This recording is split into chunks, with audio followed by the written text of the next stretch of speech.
Bu yaxınlarda qarşıma bir qeyd çıxmışdı.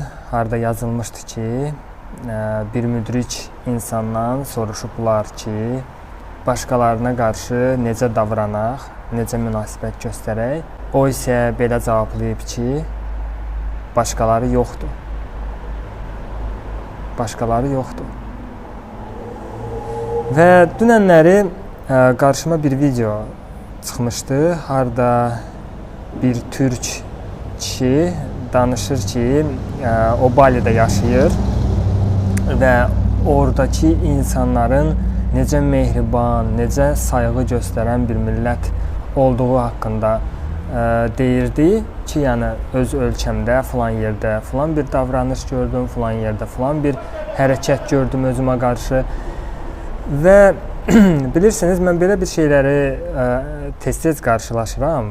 Əslində, bütün qədimi yazılar, bütün dinlər insanı elə əzəldən sevgi və hörmətə öyrədirlər. Və belə kimi bir məsələlər mənə elə gəlir ki, insanın daha çox öz inkişafı ilə əlaqəlidir, özü ilə bağlıdır. Yəni öz xarakterindən, öz karması ilə. Aydın məsələdir ki, cəmiyyətin psixologiyası fərqlənir. Əlbəttə, bu ərazilərdə yəni həyata gəlmişiksə, az-çox hardasa karmamız yaxındır. Yaşadıqlarımız, gördüklərimiz yaxındır. Amma eyni zamanda da şəxsən öz təcrübəmdən də bunu müşahidə etmişəm ki, sən dəyişdikcə, yəni ətrafın da dəyişir, başqa bir şeylər də görməyə başlayırsan.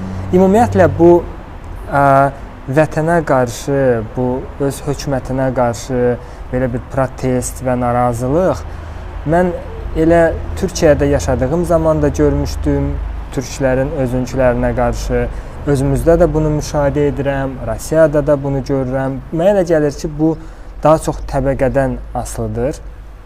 Eyni təbəqədə yaşayan insanların eyni davranışları olur və psixologiyaya girsək, daha çox ana ilə münasibətlə bağlıdır. Çünki ana vətəndir, ana torpaqdır. Ana ilə münasibəti yaxşı olan insanları daha uğurlu olurlar, daha dəstəkli olurlar. Yəni qaçmağa çalışmırlar, uzaqlaşmağa çalışmırlar. Başqa bir yerlərdə cənnətin sanki olduğunu düşünmürlər. Onlar başa düşürlər ki, cənnət anaların ayaqlarının altındadır. Elə deyilmi? Bu qədimi yazılar, bu bütün dini kitablarda yəni bu konsepsiya, yəni bu mesaj ötürülür.